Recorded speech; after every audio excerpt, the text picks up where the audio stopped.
თბილისის სააპელაციო სასამართლოში პროევროპული საპროტესტო აქციებისას დაკავებული 11 პირის. ანდრო ჭიჭინაძის, ონისე ცხადაძის, ჯანო არჩაიას, რუსლან სივაკოვის, ლუკა ჯაბუას, გურამ მირცხულავას, ვალერი თეთრაშვილის, გიორგი ტერიშვილის, ირაკლი ქერაშვილის, რევას კიკნაძისა და სერგეი კუხარჩუკის დასკვნითი პროცესი გაიმართა. სხდომას რევას კიკნაძე, გურამ მირცხულავა და რუსლან სივაკოვი არესტრებოდნენ. როგორც პენიტენციური დაწესებულებიდან წარმოდგენილი ოქმიდან გაირკვა, ისინი პროცესზე გამოცხადებაზე უარს აცხადებდნენ. დღევანდელ სხდომაზე რამდენიმე ადვოკატმა დასკვნითი სიტყვა წარმოთქვა.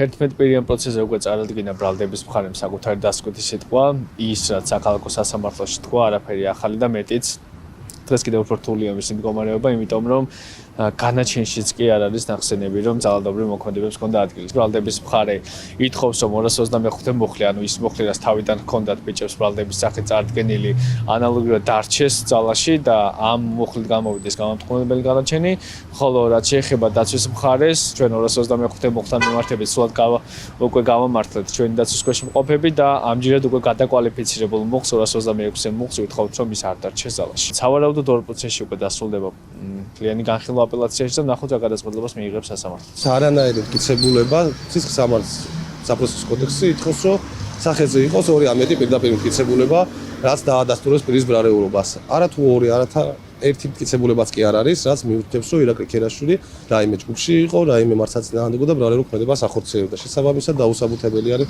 ბრალდების მხარე.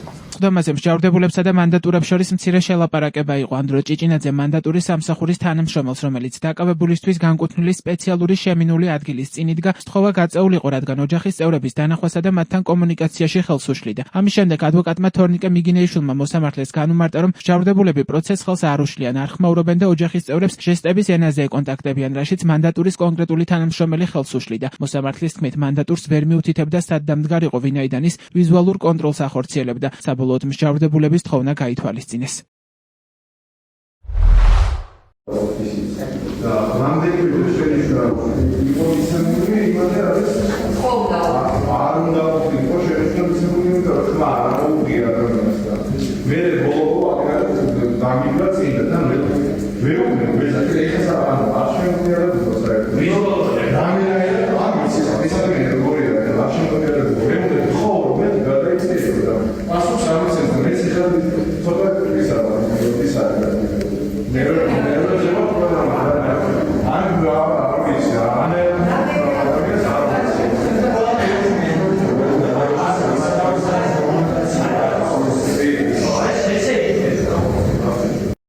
შემდეგი სასამართლო პროცესი 2 მარტს 12 საათზე გაიმართება. თბილისის საქალაქო სასამართლოს გამამტყუნებელი განაჩენი როგორც დაცვის, ასევე ბრალდების მხარეს გასაჩივრებული აქვს. მსჯავრდებულების ადვოკატებს მიაჩნიათ, რომ თბილისის საქალაქო სასამართლოს მოსამართლე ნინო გალუსტაშვილის გამამტყუნებელი განაჩენები უკანონო და დაუსაბუთებელია. გალუსტაშვილმა მათ მიმართ წაყენებული ბრალი ორგანიზებულ ჯგუფურ ძალადობაში მონაწილეობა სისხლის სამართლის კოდექსის 226 მუხლზე გადააკვალიფიცირა, რაც ჯგუფური მოქმედების ორგანიზებას ან ორგანიზებულ ჯგუფურ მოქმედებაში მონაწილეობას გულისხმობს, რაც უხეშად არღვევს საზოგადოებრივ წესრიგს. მსჯავრდებულებს 2 წლით თავისუფლების აღკვეთა აქვთ მისჯილი. დაცვის მხარე სააპელაციო საჩივარში პირველი ინსტანციის სასამართლოს განაჩენების გაუქმებას და გამამართლებელი განაჩენის გამოტანას ითხოვს. პროკურატურა კი მსჯავრდებულების დამნაშავე ცნობას თავდაპირველად წარდგენილი მუხლით ითხოვს, რომელიც 4-დან 6 წლამდე თავისუფლების აღკვეთას ითვალისწინებს. არც ერთი დაკავებული ბრალს არ აღიარებს.